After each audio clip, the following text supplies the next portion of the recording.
नमीश आहूजा जी पटियाला से। श्री हरिवंश। राधा वल्लभ श्री हरिवंश। महाराज जी आपके चरणों में कोटि कोटि प्रणाम। महाराज जी श्री जी की कृपा से मैं 7 साल से प्रतिदिन मंदिर जाता हूँ, प्रतिदिन नाम जप भी करता हूँ, पर मेरे जीवन में जब भी कोई प्रतिकूलता आती है या कोई कार्य सफल नहीं होता तो मेरे शरीर के रिश्तेदार मुझे कहते हैं, कहाँ गए तुम्हारे भगवान, प्रतिदिन मंदिर जाने का क्या फायदा हुआ। जब वो ऐसा कुछ भगवान के विषय में बोलते तो मुझे बहुत गुस्सा आता है। महाराज जी मेरा मार्गदर्शन करें। देखो, अज्ञानी जन तो कुछ भी बोलते रहेंगे।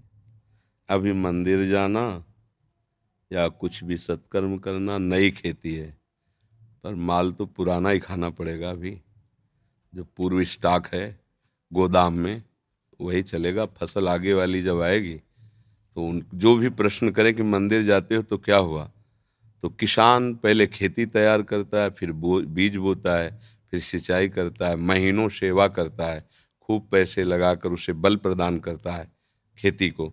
फिर जाके जब राशि का समय आता है, जैसे निकल गया, अब 1 मन गेहूं बोने वाला 60 मन गेहूं उसी से काट रहा है।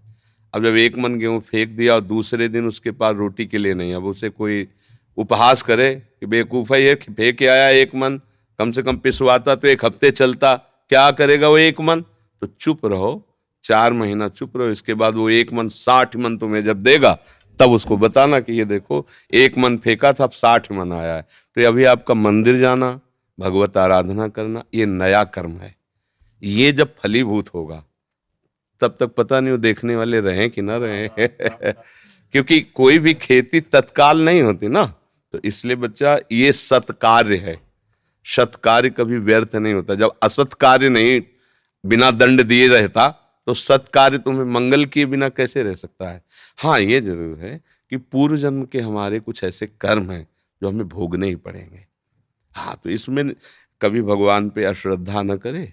हाँ, उसको जैसे हम कई बार सत्संग में सुनाया है, उदाहरण से बात समझ में आ जाती है। 1-2 मित्र थे, स्कूल में साथ पढ़ते थे। जब थोड़े सयाने हुए तो एक गलत मार्ग में चला गया। धनी घर का था, शराब पीना, वैश्यागमन करना, जुआ खेलना, बस ऊट पटांग गनत। और एक था गरीब घर का था, वो गंगा नहाना, नाम जप करना, मंदिर जाना, ऐसे शुरू कर दिया। अब जो जिस मार्ग में चलता उसमें उसकी और बढ़ोतरी होती, वो और गंदा, ये और भगत। तो इसने ब्याह भी नहीं किया, नाम जप, और वो तो मतलब जितनी गंदगी। एक दिन दोनों मित्रों की मिलान हो रही थी, वो उधर से आ रहा था और ये इधर गंगा नहा के नाम जप करते हुए जा रहे थे। तो जे देखा मित्र से इतना बड़ा खजूर, खजूर काटा होता ना, इतना बड़ा काटा पार कर गया। वो भगवान का नाम लेते हुए बैठ गए और वो लांग बूट पहने हुए नशे में एकदम। बोले, देख लिया तेरे भगवान ने क्या किया, पूरा जीवन हो गया ना गंगा नहाते हुए, अब क्या, देख देख मेरे पास वैभव, क्या कमी है। लोग जहां जाते 4 लोग आओ आओ बैठते, मौज मस्ती, कहते थे हमारे साथ रहे, मौज मस्ती में रहेगा। अब इतना कह के तो चला गया। 4 कदम बढ़ने पर उसको एक अटैची मिली जिसमें हीरे थे। लौट के फिर आए, बोले, देख रहे तेरे कांटा लगाओ मेरे। अब तो उसका विश्वास नष्ट हो गया कि यार मतलब वास्तविक कुछ नहीं है ये सब, गंगा नहाना है सब, चला गया। इतने में जब किसी का विश्वास टूटता है तो भगवान उसको, जैसे आपको यहाँ भेज दिया, या भगवान स्वयं समझा देंगे, क्योंकि विश्वास भगवान पे किया ना तो वही समझा। ये ड्यूटी है उनकी, वो समझा देते। कोई ऐसा शास्त्र पढ़वा देंगे, कोई प्रवचन सुनवा देंगे, अच्छा ऐसा आपके या अंदर ही विवेक जागृत, ये उनके हाथ का बात है, वो क्या करते हैं।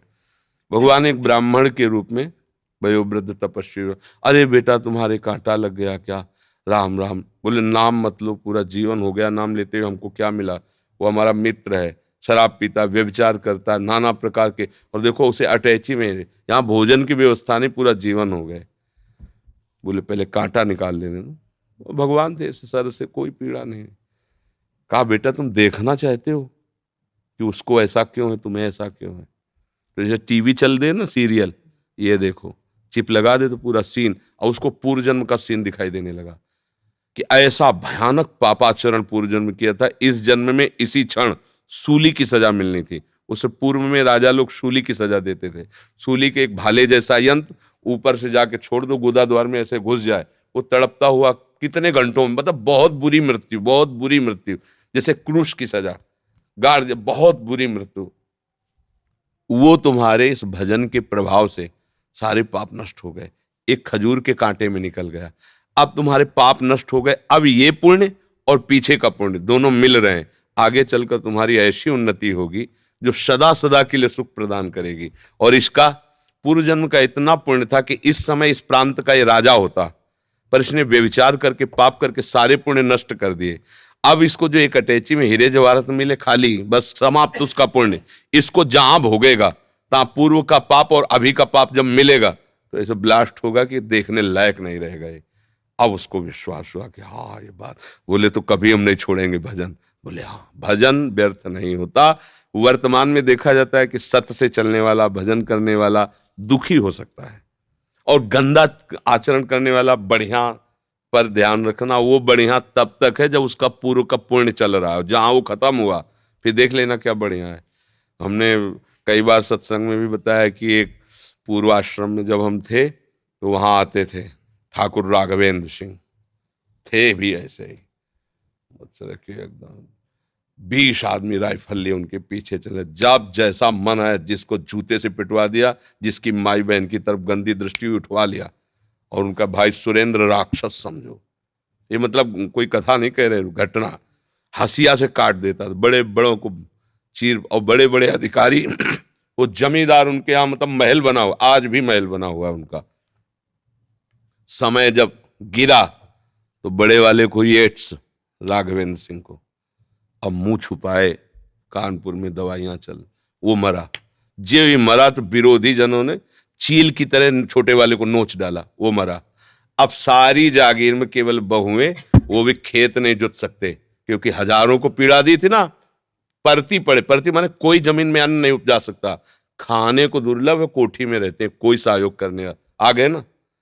रावण की खोपड़ी को जब बंदर लात मारते थे ना कटी खोपड़ी, तो मंदोदरी रो के कह रही थी, राम विमुखस हाल तुम्हारा और रहा न कोकुल रोवन। एक समय था कि जब चलता था रावण तो पृथ्वी कांपती थी, दिग्गज चिकाड़ते थे। वही भगवान के विमुख जब हुआ तो लात मारते थे खोपड़ी में, फुटबॉल की तरह रावण की खोपड़ियां।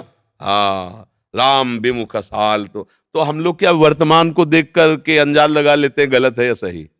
वर्तमान में सही चल रहा है पर बार बार उसको धोखा खाना पड़ रहा है तो लगता है सही कहाँ है, गलत चल रहा है। और वर्तमान में गलत चल रहा है, बार बार उसकी प्रोग्रेस उन्नति होती चली जा रही, ये मार्ग सही नहीं, नहीं भूल नहीं।